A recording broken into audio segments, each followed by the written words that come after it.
Welcome back to the House of Cards, everybody. We are back for another, Mailbag Monday, and it's going to be a good one. We got lots and lots and lots of cards to go over, some awesome UFC pickups, along with the usual suspects in soccer and football, baseball, basketball, all the things. Well, I also wanted to get a little bit of a viewer's opinion poll because I'm going to be looking to do a little bit more videos outside of my well-known here white desk videos. I'm thinking about starting to do a few dealer videos at local card shows that I've been participating in. I've done probably about 5 or so over the last couple of months, and I have quite a few coming up, and they are pretty consecutive over the next few weeks. So I was thinking maybe that might be my first video outside of the white spectrum here of my desk. So if that was something you think would be cool, if you like to kind of see a dealer's perspective at a card show, I know I kind of enjoy other people when they do these videos. I actually search these to watch because they're just entertaining to me, watching the kind of bartering and the, just the overall kind of running a small business at a show is really cool to me. So if you want to see any of those videos, drop a comment below and just say yes. That'll give me the kind of insights that you might enjoy it, all 188 or whatever of you. If there's any reason why you wouldn't want to watch it, then I guess leave that comment too. But I figure more content, the better in most cases. All right, well, thank you for doing that. That'd be awesome just to give me a quick poll of who's interested. And if you haven't yet subscribed to the channel, it'd be awesome if you could do that. Seen a slow growth over the last few weeks here. And I'm also going to be doing something for the 200th subscriber, which should be kind of fairly soon, to do another giveaway. I did one during my 100 subscribers, give away some Topps baseball, and this time I'm not sure quite yet what I want to give away, but it'll be something pretty cool, probably something football, just because we're going to be in football season, so I think that'll be the most relevant. So once we get to 200 subscribers, we will do that, and that's about all the house cleaning I got. So we're going to go ahead and jump into the video. Great mailbag. Make sure you watch through the whole video because there are lots of awesome cards that I go through. So we will leave it there. All right, let's kick off this mailbag with the new episode of SMR, as we have done before many times. Again, they always nail the covers. I feel like it's always whoever's the hottest in the market at the time, they just happen to feature them. So pretty sweet job here bringing the GOAT, Brady. So just going to give you a quick rundown of this issue. We're not going to go too deep into it, but this article I thought was really interesting. Quintessential quarterbacks, ranking the NFL's top 10 active quarterbacks. So again, this is, any sports show you watch on ESPN or anyone talking about this is, kind of along the same controversial lines of, who's the, GOAT basketball player. It's very wishy-washy depending on who you ask, but I kind of agree with this list, and you're probably going to call me out for why I agree with it, but I'm going to just go ahead and say that I think it's fair. So I haven't read through this whole article yet, and I haven't read their talking points of why certain quarterbacks are ranked higher or lower than others, but I'm sure there's some good rhyme and reason. So that number 10, they have Dak Prescott. And then they also show you a key kind of mainstream card of theirs, so that's cool. So he's got his 2016 Prism. And then you got Matthew Stafford also. I guess that's a tie. Why Matthew Stafford is listed? Yeah, Dak Prescott and Matthew Stafford. Okay, so they did a tie. Interesting. And then number 9 is Kyler Murray, which, maybe. I don't know. It's kind of hard for me to put him behind Dak, but I guess you could see that. And then, of course, his Prism. And then number 8 is Justin Herbert, which that's kind of surprising that he's that high that early in his career. Granted, yeah, he had a great season, but, you got to do more than once. So we'll see how he comes out this year. Number 7, Deshaun. So, granted, with everything going on in his personal life, he's still an amazing quarterback. So it's a fair, I think that's a fair number for him. Number 6, Lamar. I love Lamar. I think he's gonna come out swinging this year pretty hard, and I think people are gonna remember why he won, MVP 2 years ago. Number 5, this is interesting. Tom Brady at number 5. So I haven't read this yet. I think their point is probably gonna be that yes, he's number 1 on the all-time list, but currently, his skill set and blah blah blah are not, you know, number one, just better quarterbacks than him right now. But you can never say that he's not the greatest all time. But, you know, right now being age, whatever, 43 or whatever, you know, some skills might have diminished a little bit, blah, blah, blah. But I think overall, I think that's kind of fair. You know, you could probably argue maybe he goes up one or something, but number 4, Josh Allen. And I think everyone kind of recognizes how amazing he is. There's his prism. This one made me happy. Number 3, Russell Wilson. So, again, I think Russ, you know, again, I'm a homer from Seattle, but, you know, and I get why, you know, Russ is usually in the top 5 of most people's lists. Usually he's closer to 4 or 5 versus 3. I think that it's just one of those things where Russ has kind of been overlooked most of his career, to be honest with you. You know, if you compare him to Mahomes, you know, for their first 3 or 4 seasons, I mean, they were pretty close, you know, in terms of making it to 2 Super Bowls, winning one, losing one, you know, all that kind of stuff. So, again, yeah, has he had the success he had early in his career on the back half of it now? Not as much, but I mean, he's still winning the NFC his division championship every year, mostly. And then, you know, he got the best record, I think, for the first 12 years of a career that anyone's ever done, or something like that. Anyways, I'm just throwing stuff out there, but I mean, he had some pretty gnarly records that he's done, you know, within the first, you know, bit of a career. Obviously, Mahomes might, you know, break some of those once he starts getting deeper in his career, but for now, you compare him to Brady and Aaron Rodgers, he actually has a lot better stats if you look at it on paper, so I can see that. All right, number 2, Aaron Rodgers. So I don't argue that. I don't argue number 1 or number 2 here.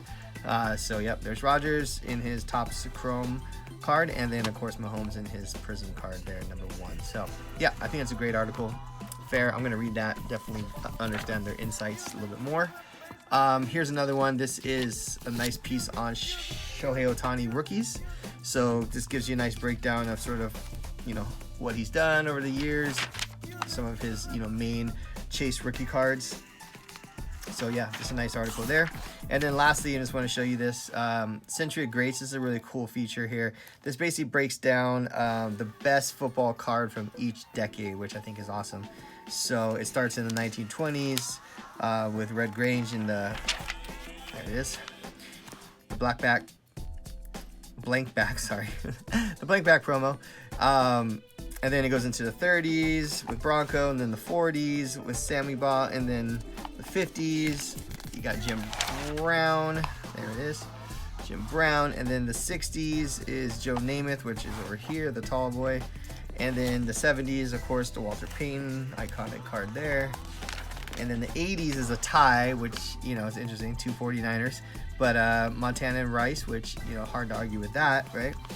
The 90s, they got the SP Peyton Manning.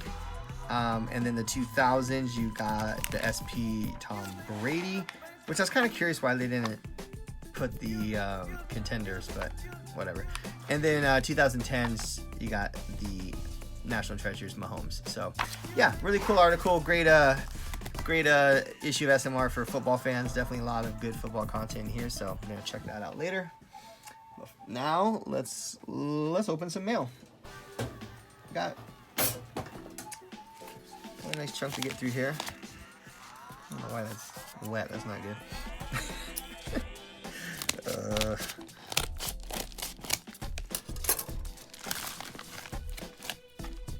Sports Connection. Interesting. All right, cool. So this is just kind of a fun one I picked up. Again, just kind of expanding on my UFC collection. And again, if you know me or you watch my videos, I don't chase too much of the newer UFC. I have nothing against it. I just tend to focus more on the older stuff. God, this is a beat the hell top or one touch. Look at that thing, it is scratched up. Hopefully the card's not in as bad shape as the one touch. Alright, the card looks okay. So this is a pretty cool Anderson Silva auto with a relic here. So it's not like his rookie, I don't believe. It's from 2010. So second year Topps main event. Yeah, pretty cool. I mean, I just think it was a cool card. Anderson's autos do pretty well, so I wanted to get this just because I don't have any of his autos yet. So I thought it was a nice card. Pretty cool picture of him just yelling. But yeah, very cool. So I think, you know, you know, picking up a lot of the GOAT sort of, you know, UFC guys. You know, I don't foresee that being a bad move in any right now, because, you know, as UFC gets older and, you know, more established over the years, you know, because again, you gotta remember, it's only like 30 years old, right? Started in the 90s, and didn't really become like a real sport until, you know, probably 6, 7, 8 years later.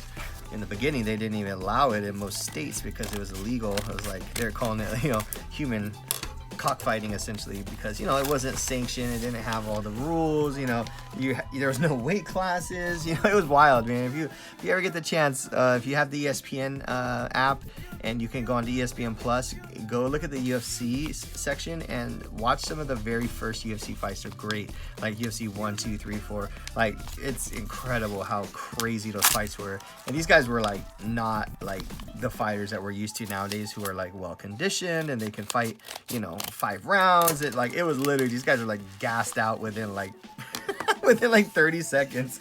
And these guys are like, some of these guys are just like guys off the street, kind of, you know, they weren't even like real fighters. But anyways, I digress. Let's look at some other cards here. So I saw this one. I thought it was a pretty good deal, because, you know, I wanted another Tatis. You know, I had a couple chromes. I had the X-Fractor and the base chrome. Don't have those anymore, so I wanted to grab something else. And I like the pink. For some reason, I think the pink really works on this card. Sometimes the pink looks corny, but this one, I think it looks really nice. So this is in a 9.5, which, again, if you guys know, SGC is obviously a little bit of a bargain, obviously compared to PSA, super bargain.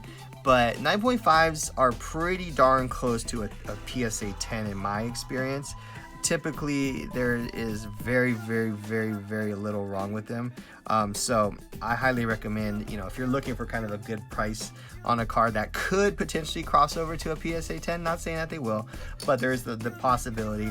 I think SGC 95s are a good way to go. SGC 10s are almost like, I don't want to say guaranteed because this is a bad word, but are pretty much like 99% would cross over to a PSA 10, because they're much harder to get than a PSA 10. If you look at pop reports, you don't 10 as often. But I think a 9.5 is probably on that like 50-50 chance it might PSA 10 or it might PSA 9. But even in a PSA 9, it's still pretty close to the same value as an SGC 9.5. So anyways, just a little food for thought if you're looking at doing some you know, SGC pickups. I like 10s, obviously, because you feel real confident in those being super clean cards. But, you know, if you're looking to save an extra another, you know, 20-30% off of what the SGC 10 is, go for the 9.5 and you still might, you know, end up getting a high quality card. All right, that was a lot of yapping. All right, what's going on here? All kinds of tape and stuff.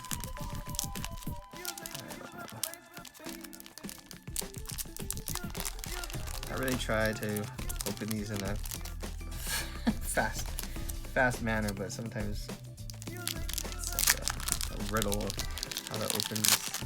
There we go. Okay. Boom. Okay, cool. So this is Tom Brady Bowman Best, I should be specific. 2005, so nice early Bowman Best, and this is the blue refractor that's numbered out of 1399.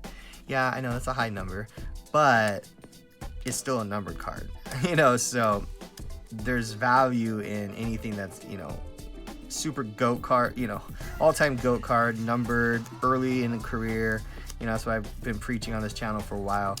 You know, those are the three kind of like formulas you can find that you'll never really go wrong. You know, serial numbered, early career, GOAT. Cha-ching, you'll be good. So, you know, I always just kind of have my settings set up to look for these cards, and, you know, the blue refractor is nice because it's, you know, jersey match and all that good stuff. So, yeah, it looked like a really clean card in the pictures. So, again, I'll look at it here. But, yeah, just, you know, for the price you get these for now, again, you get this graded. If it came back a 10 by chance, I mean, those things could fetch a pretty penny at, you know, a pretty low investment on your end. So, yeah, look at some of that stuff. You know, everyone, look at Aaron Rodgers. You know, like I obviously collect Russell Wilson, so I have a lot of his, you know, second, third, your cards that are like numbered and so on and so forth, because again, those things will dry up eventually as the hobby gets bigger and more people get into it. You're just not going to have those cards out there, even though it's numbered to 1250. It's like, I bet you the pop report is probably like 100, because people just, didn't really think like that back then of like, oh wow, this third year card might actually be worth a lot of money. All right, cool. So DC Sports, I've done a lot of business with them. They're great. They're always solid cards. You usually don't have to like worry about much with these guys. So this is my guy Kevin De Bruyne. So just saw this pop up for really cheap, and I was just like, you know what, it just makes sense. And I like the color on it. Looks good with the blue jersey. This is I think it's the yellow, or no, this is the gold prism. So it's numbered out of 50.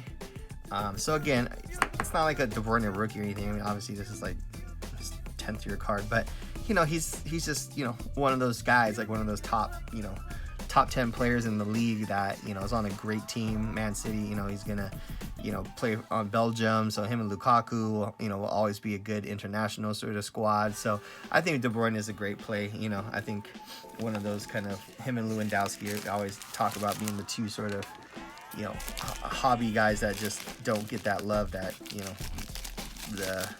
some of the other guys do, and I just think it's people are missing the boat on those. So I'll continue to pick him up, let him continue to do what he does and be amazing. So, oh gosh, the old saran wrap.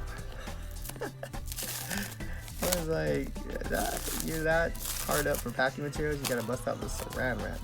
All right, it's all good. They're trying. A for effort. All right, cool. So nothing new here. I've picked up quite a few of these over the months, and I will continue to. Jared Kelenic, I have faith in this guy, man. Like, again, I'm a Mariners guy, so I watch a lot of Mariners baseball, and I've watched him basically get called up, struggle immensely, get sent back down, get called back up, and then really kind of now starting to kind of figure things out. He changed his batting stance. He's kind of, the game is slowing down a little bit now, and I personally think he's going to be a stud.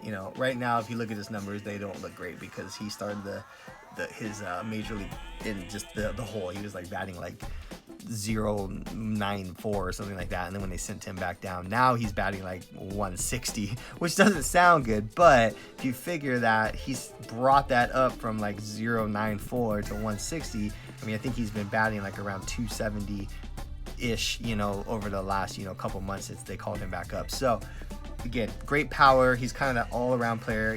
People will put him in the same conversation as like kind of Mike Trout-esque, where he can play defense, he's fast, he can steal bases, he's got power, he hits for average. Well, not right now, but hopefully he will eventually.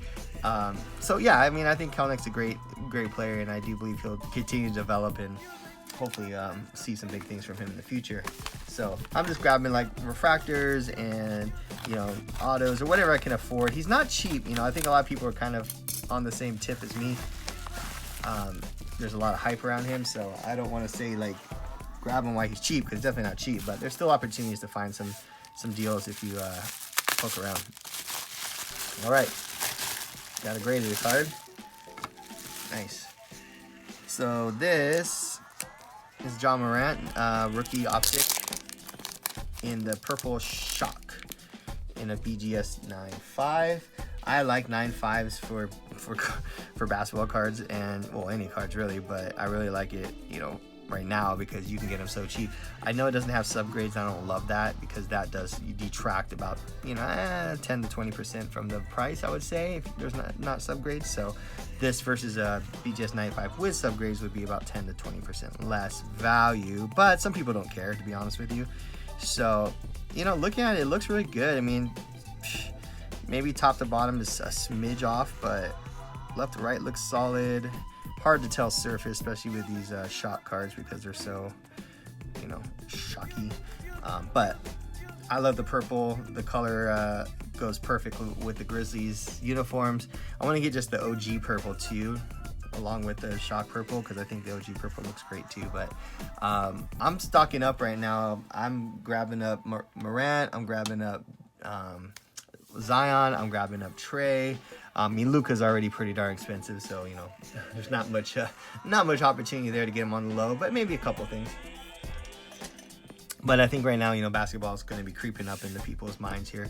Once football kind of starts moving into, like, you know, third, fourth week, I think people are going to be like, okay. And then basketball is going to be, you know, right around the corner in December. So I think people are going to start getting excited. So, yeah. So basketball is a great buy right now, for sure. All right. Let's start here.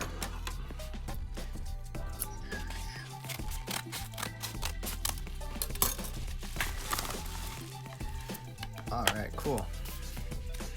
Well, this was just a nice cheap slab picked up for a really reasonable price, as you'll see here on the screen. But this is the 2016 Select. This is just like the base level, the concourse, whatever they call it on this.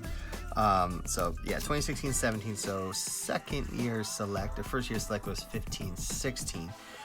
But nice, you know, Ronaldo. This is the silver, so nice parallel short print. I mean, these cards were already pretty short printed just because, you know, it was early soccer that no one was really, you know, super collecting at the time. So, you know, I got this for, I thought, a fair price. So I think this is a, you know, it's a nice little hold. Not really sure why I got the 9, just kind of looking at it. It looks really clean, but who knows? You never know. There could be like a little surface scuff or something. But anyways, really nice Ronaldo there. 16 Select Silver Prism. So very cool. All right. I guess we could do this box next. Let's see here. Let's try to slice it here. This is probably not the proper technique here, but whatever.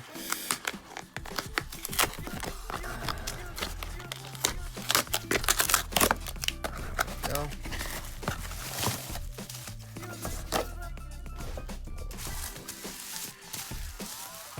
Okay.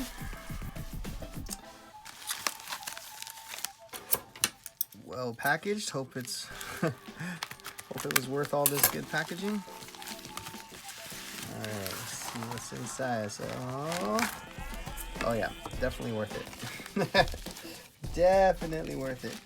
All right, so this is a card I'm kind of getting back into because I had one before, but it was actually came back up at 8, so it was not a great copy.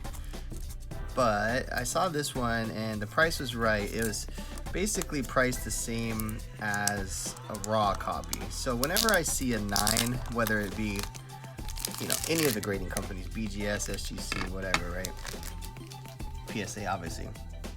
Whenever I see a 9 going for the same or less than a raw copy, that to me is an indicator that it's a good deal.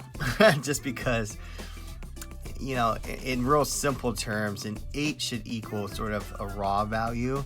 A 9 should be, you know, above raw value. Then of course a 10 would be, you know, multiple times. But a 9 BGS, granted not the same value as a PSA 9, still a solid card. You know, you can look at the subgrade. So the centering is where it got hurt, 8.5. So I can tell by looking at the soccer ball, it's a little bit lower than it should be. So it's slightly pushed down, but you know, it's not like crazy. I think the grade is fair. Maybe a 9 centering might have been more appropriate, but whatever, 8.5. And then the other subgrades are 9.5 edges, 9.5 corners, and then 9 surface. So these cards are notoriously hard to get, you know, super clean surfaces on. So the fact that it got, you know, the corners are 9.5, so that means, I mean, they're real sharp corners.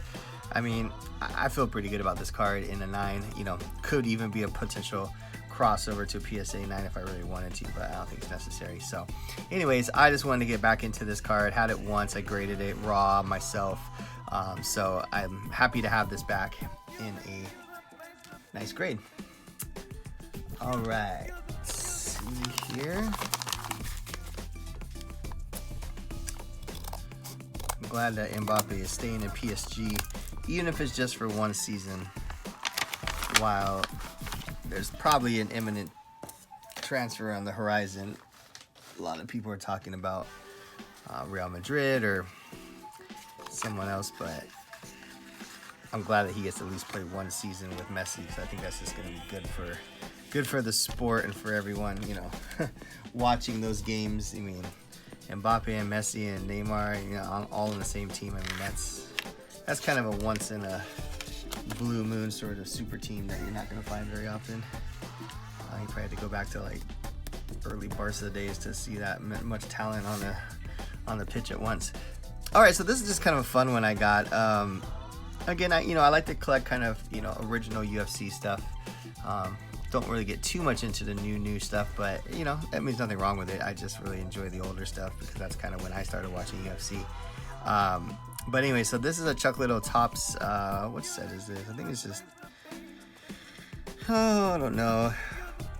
They had a few different sets back then. They had like Bloodlines, and they had the UFC. Gosh, I forget the name of them all. But anyways, I don't think this is like the main top set. I think it's like one of the other sets. But this is Chuck Liddell. So I mean, if you know anything about UFC and lineage and everything else, Chuck was one of the first super mega stars in the sport.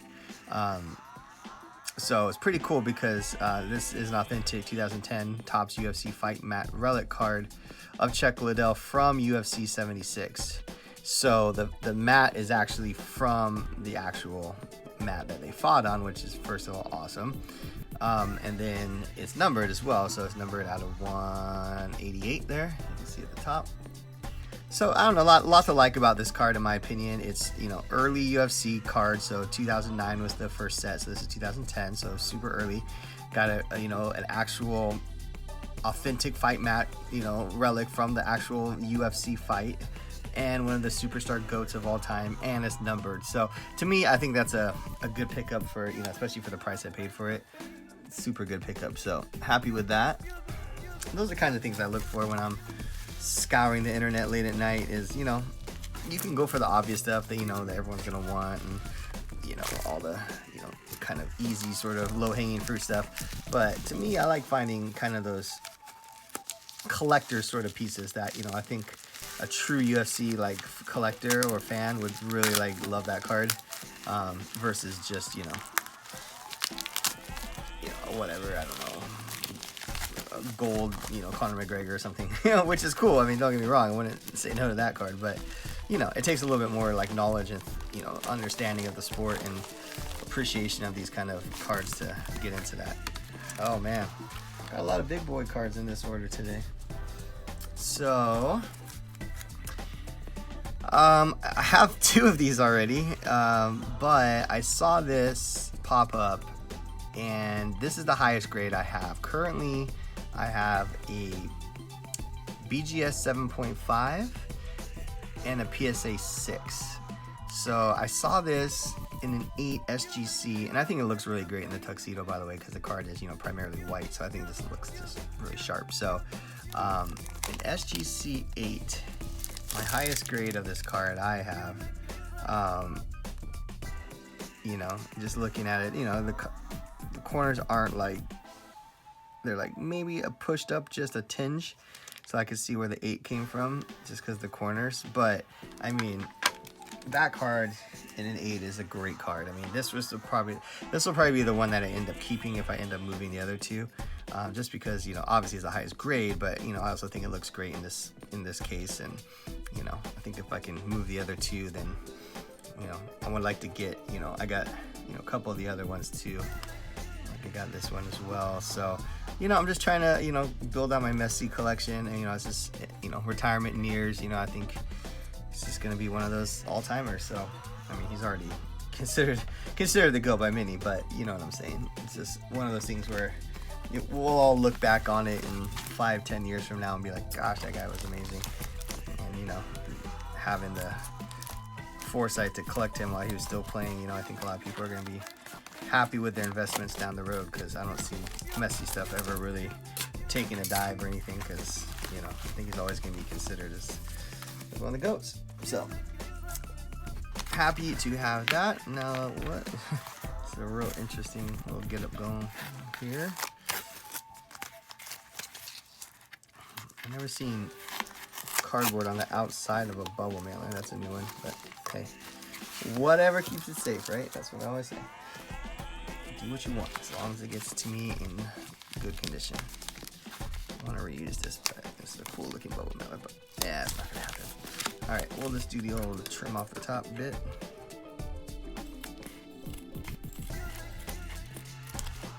There we go. Gosh, I got a lot of slabs on this go around. Oh, another one, another big soccer card. So this one I just saw as an opportunity because the price was so darn good. I couldn't say no. So this is the Candy 2006 World Cup stickers set that came out, and this is of course the one with Beckham, Ronaldo, and Abramovich, which, I mean, hard to put three, you know, I mean, unless you switched one of these guys with Messi, I mean, it's really hard to put, you know, three bigger names on a single sticker. So this one has, you know, been on a, you know, roller coaster as far as value and everything else. In tens, gosh, these were going for, I want to say like upwards of like $20,000 at one point, you know, during the peak, you know, of like February, March of 2020.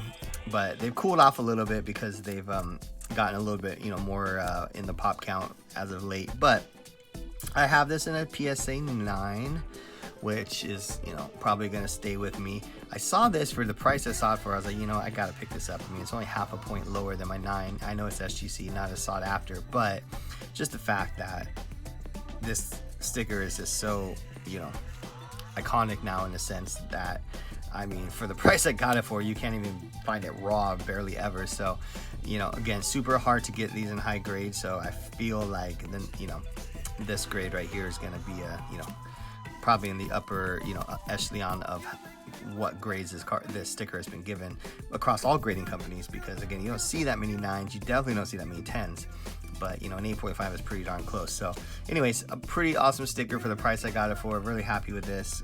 Not sure what to do with it yet. I might hold it or I might sell it, depends on, you know, if I can get a good margin on it. But you know, I do have the 9, so I'm, you know, don't really need it for my PC, but I definitely I think it's a cool one to have available for people, you know, if I wanted to put it up for sale. All right. Let's get this one going.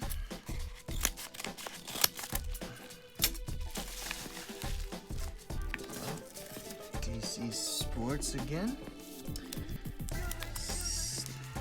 Solid company. All right. Got another Bruyne. This time this is the Topps Chrome with the microscopic name. That's my big complaint about Topps Chrome this year. The names are just so small. Look how hard that is to read. Like, this is like normal, like, you know, it's just hard to read. Anyways, this is the orange, numbered out of 50. So just pick this up again. Big De Bruyne fan. Just think he's way undervalued, and I think it's gonna pick up as the years go by, his values, because he's such a great player. All right. Bubble inside of a bubble, that usually means it is a slab. PC Sports Cards assignment.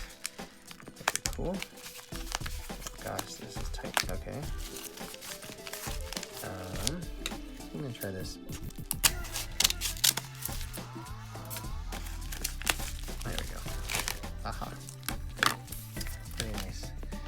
So this is a nice pickup I got for a really good price. Julio Rodriguez, gonna be a big star for the Mariners, probably coming up next season. Yeah, I've just been picking at his stuff slowly but surely over the months here, just getting ready, because I think when he comes up, he's gonna come up with a bang. So a lot of people are kind of watching him, sort of in that like Wander Franco sort of, you know, I guess you say category of just like great hitter, power, you know, the whole 9 yards. He's an outfielder too, so you know, one of the prime positions. But yeah, so I got this Mojo. Pretty cheap, man, for a 9.5 SGC. I think this is a good pickup. Talked about it before. I just think SGC right now, 9.5s are a sneaky play because you can probably cross all those over the 10s. But one of those things. All right. Oh, I can tell what this one is through the plastic. This is always a scary yet possibly awesome pickup because they are so condition sensitive. So this is the 2002 Topps Chrome Tom Brady. Just the base card. However, it is a super low pop in high grade, specifically in 10s, just because it's such a hard grade. These cards, well, first of all, they're always off-centered, and then secondarily, they're always scratched to hell. So I had one, I sent it in, got it back as an 8, and I was like, man, okay. The 8s still go for a few $100, so I mean, it's not like it's a bad card. The 10s, however, go for a really incredible amount of money. So even the 9s, I mean, if you get a 9, you're probably gonna crack $1,000, I believe. I can look it up here, but I just, you know, the chance of getting a 10 is like next to nothing. So, you know, it's one of those things where if you do happen to get a 10, I mean, good luck. But this one, you know, it looked pretty good in the pictures. The centering is really the only thing I can be certain of in pictures. So, I mean, the centering looks pretty clean on this. Got the plastic sleeve in here, which is nice, so it doesn't scratch. Whoever this guy is knows what he's doing. So now it just comes down to the surface, you know, and how clean the surface is. So, I mean, it doesn't look terrible. There's definitely potential here. So, yeah, I mean, is it perfect? No, but is it kind of like within a 9 tolerance? Yeah, I think so. So I'll have to kind of look at it. The back, of course, is the next step, right? You always want to make sure you check the front and the back. I know I usually don't do this on these videos, but you know, sometimes these cards are worth doing it for. Yeah, back looks clean. I mean, the front's clean. The centering is decent. I think the centering is actually really good. So, I mean, this is probably the cleanest copy I've owned, so that's good. So I am going to probably, as of right now, unless I find something totally wacky, this is definitely a grading candidate because, yeah, I mean, again, if you get this back in a high grade, you are doing well for yourself because it's such a hard card to get high grade in. So anyways, Tom Brady, and these ones, I mean, you can find these raw, you know, you saw what I paid for it, but usually you can get them between like 150 to 200 is usually kind of the sweet spot for like a nice looking one. You're not, you know, you'll pay less obviously if it looks like junk, but yeah, so that one looks great, so can't complain. All right, well, thank you again if you made it this far. That was a pretty good sized video, and I really appreciate all the comments that you guys dropped regarding seeing other video types, like specifically at sports card shows, which I'm thinking about doing as I'm going to be a dealer at quite a few. If you didn't catch that in the beginning, just drop a comment below. Just write yes if you think it'd be cool to see some more videos of me outside of this kind of white space here, of me live in the card show world. So last bit of business, if you haven't subscribed, it'd be awesome if you do that. Also, if you liked the video, hit the like button if you made it this far. All right, guys, well, we will see you on the next one. Until then, peace.